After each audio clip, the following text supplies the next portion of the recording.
በሸዋ ጠቅላይ ግዛት ለ3 ቀናት በተካሄደ ተከታታይ ውጊያ በርካታ የብልጽግና ሪፐብሊካን ጋርድ አባላት እስከ ወዲያኛው መሸኘታቸውን ፋኖ አስታውቋል። በመጀመሪያው ቀን የሪፐብሊካን ጋርድ ፋኖ የያዘውን ቦታ ለማስለቀቅ ሙከራ ካደረገ በኋላ በቀጣዮች ቀናት ደግሞ እነርሱን አጅቦ የመጣው የብልጽግና ሚኒሻም እስከ ወዲያኛው እንደተሸኘ ፋኖ ይፋ አድርጓል። ስለኞችም ወደ አቅራቢያ ከተማ ሆስፒታሎች ሄደዋል። ሙሉ መረጃውን ታደምጡታላችሁ።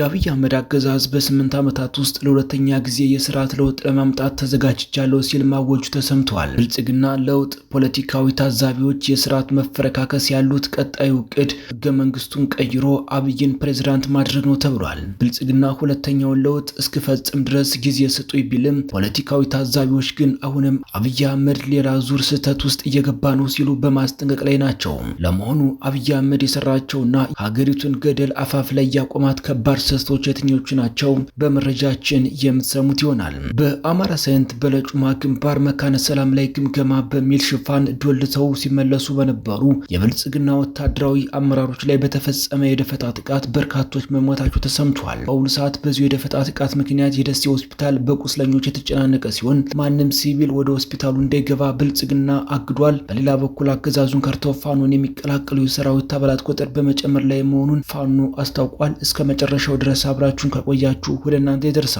ሰላም ጤና ይስጥልኝ። የተወደዳችሁና የተከበራችሁ በመላው ዓለም የምትገኙ የሚዲያችን ቤተሰቦች እንደምቆያችሁን አሁን ለሰዓቱ መደመጥ ያለባቸውንና ትኩረት የሚሹ በርከት ያሉ መረጃዎችን ይዘን ቀርበናል። እናንተም እስከ ዝግጅታችን ፍጻሜ አብራችሁን እንድትቆዩን በአክብሮት እየጋበዝን አሁን በቀጥታ ወደ ዝርዝር መረጃዎቹ እናልፋለን። በአፋብኃ ሸዋ ጠቅላይ ግዛትና በአብይ አህመድ ሪፐብሊካን ጋርድ መካከል ከባድ ውጊያ መቀስቀሱ ተሰምቷል። በሚኒሻ መንገድ መሪነትና አጃቢነት የተንቀሳቀሰውና አብይ አህመድ ጦርነትን ሰርጀሪ ያደርጋል የተባለለት የሪፐብሊካን ጋርድ ጦር በከባድ ምት አርፎበታል ሲል የፋኖ አመራሮች ገልጸዋል። ድሉን የተቀዳጀው ደግሞ የአፋብኃ ሸዋ ጠቅላይ ግዛት አሳምነው ዕዝ ከሰም ነበልባል ክፍለ ጦር እንደነበርም ታውቋል። መብረቅ ሻለቃና 100 አለቃ አበበው ሻለቃ ፋኖች በጥምረት ባደረጉት ገድል የብልጽግናው ሰራዊት ትናንት ከቀኑ 6 ሰዓት እስከ ሌሊቱ 9 ሰዓት በነበረው ፍልሚያ ፋኖቹ ክንዳቸውን በመሰንዘር ድል አስመዝግበዋል ተብሏል። መነሻውን ከባልጭ አድርጎ ወደ ኢራምቡቲ ቀበሌ ያቀናው የሪፐብሊካን ጥበቃ 5ኛ ክፍለ ጦርና በስሩ የሰበሰባቸው ወዳደር ሚሊሻዎች እንዲሁም አዲስ ተጨማሪ ሰራዊት በመያዝ የራምቡቲ ቀበሌን እቆጣጠራለሁ ብሎ በመንጋ ቢመጣም በይበገሬዎቹ የነበልባል ክፍለ ጦር ሰራዊት ወደ መጣበት እንዲመለስ ተደርጓል ተብሏል። የኃይል ብልጫ የተወሰደበት የብልጽግና ሰራዊት ከ10 በላይ ሪፐብሊካን ጋርድ እንደተገደሉበትና ቁጥሩ በውል ያልታወቀ ቁስለኛ በአምቡላንስ ከ4 ጊዜ በላይ ጭኖ ሲያመላልስ እንደቆየም ተነግሯል። ይህ በእንዲህ እንዳለ የአፋብኃ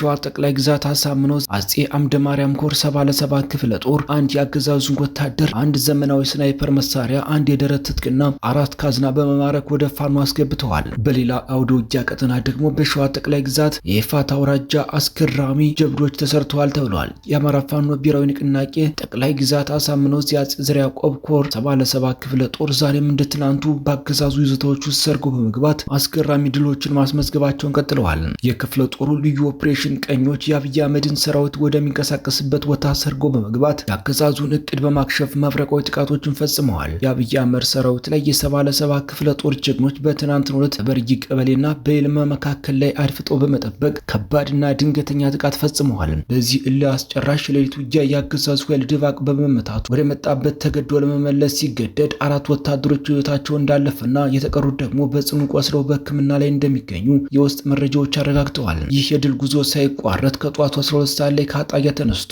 ወደ አላ በመጓዝ ላይ በነበረው የሚኒሻ ኃይል ላይ ሌላ ስልታዊ ጥቃት መፈጸሙም ተሰምቷል። የክፍለ ጦሩ የቁርጥ ቀን ልጆች አራዳ በር ላይ ቀድሞ ሰርገው በመግባትና ምሽግ በመያዝ ሚኒሻ ላይ ጥቃት እንደፈጸሙ ተመላክቷል። በዚህ ለአስጨራሽ ውጊያ እንድሪስ የተባለ የሚኒሻ መሪ እስከ ግብረ አበሮቹ ሙሉ በሙሉ እርምጃ የተወሰደበት ሲሆን ካጋጠማቸው ከባድ ሽንፈት የተረፉ 3ቱ ደግሞ በከባድ የመቁሰል አደጋ ምክንያት ሪፈር ተጽፎላቸው በሕይወትና በሞት መካከል ይገኛሉ ሲሉ የፋኖ አመራሮች በላኩት መረጃ አስታውቋል። በሌላ መረጃ አዲስ የፖለቲካ ስርዓት እንዲገነባ ለዘመናት ሲንከባለሉ የመጡ ውስጣዊ ችግሮችን ተፈተው ዘላቂ ሰላም እንዲረጋገጥ ጠንካራ ተቀባይነት ያለው ሀገራዊ መንግስት ለመገንባት ጽኑ መሰረት እንጥላለን ብለን እናምናለን ሲል ብልጽግና አስታውቋል። የብልጽግናው አገዛዝ ሀገራዊ ምክክር ያለው የካድሬዎች መድረክን ወደ ስርዓት ለውጥ አምጥቶ አሁንም ትንሽ ጊዜ ስጡኝ ማለታቸውን ጀምረዋል። ጫናዎች በርትተዋል። አብይ አህመድ ልቀቅ የሚሉ ግፊቶች በጉልበትም በሰላማዊ መንገድም ተጧጡፎ ቀጥለዋል። ይህን ሁኔታ በአግባቡ የተረዳው ብልጽግና የምክክር ኮሚሽኑ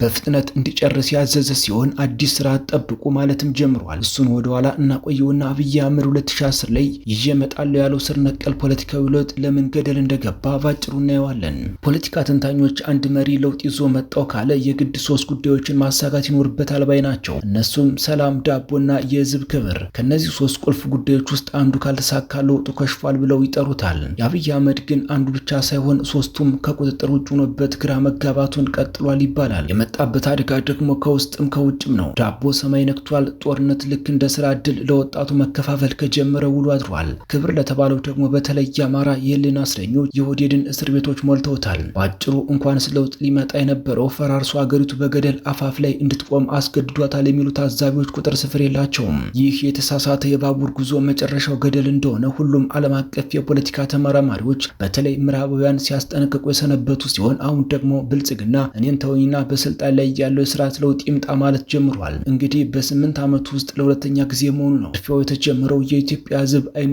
ያየ ሀገር ሊፈራረስ እንደሆነ በማረጋገጡ ነው ተብሏል።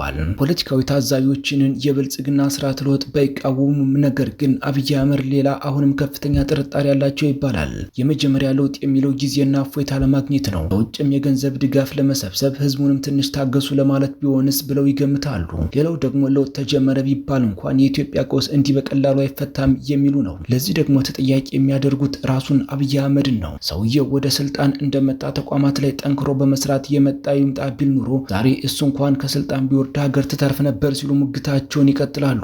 በአንጻሩ አብይ አህመድ እንኳንስ ተቋም ሊገነባ ያሉትን ማፈራርሶ እሱ ፈላጭ ቆራጭ ለመሆን ሞከረ ሲሉም ያጣጥሉታል። ይህ ሙከራው ያው ከፍተኛ ፖለቲካዊ ቀውስ ውስጥ ሲከተው ወደ ስልጣን የመጣውንና በኢትዮጵያ ጉዳይ የአንበሳውን ድርሻ ይወስዳል የሚባለው የአማራ ህዝብ ላይ መዝመቱ ደግሞ የአብይን ሞገስ እንደ ጤዛ እንዳረገፈው መልእክታቸውን ይቀጥላሉ። ስለሆነም አሁንም ለሁለተኛ እድል ስጡኝ የሚለው ሙከራ ገና ከጅምሩ መውደቁን የሚያሳይ ሲሆን ህዝቡም ተስፋ እንደሌለው ማረጋገጡን በማስረጃ ይሞግታሉ። የተወደዳችሁና የተከበራችሁ በመላው ዓለም የምትገኙ የሚዲያችን ቤተሰቦች ለሰዓቱ ያዝናቸው መረጃዎች እነዚህን ይመስሉ ነበር። እናንተም እስከ ዝግጅታችን ፍጻሜ አብራችሁን ስለቆያችሁ ምስጋናችን ከልብ ነው። በሌላ አዲስ ነቁት መረጃ እስከምንገናኝ በያላችሁበት ሁሉ ሰላሙን ተመኘን። ጤና ይስጥልን።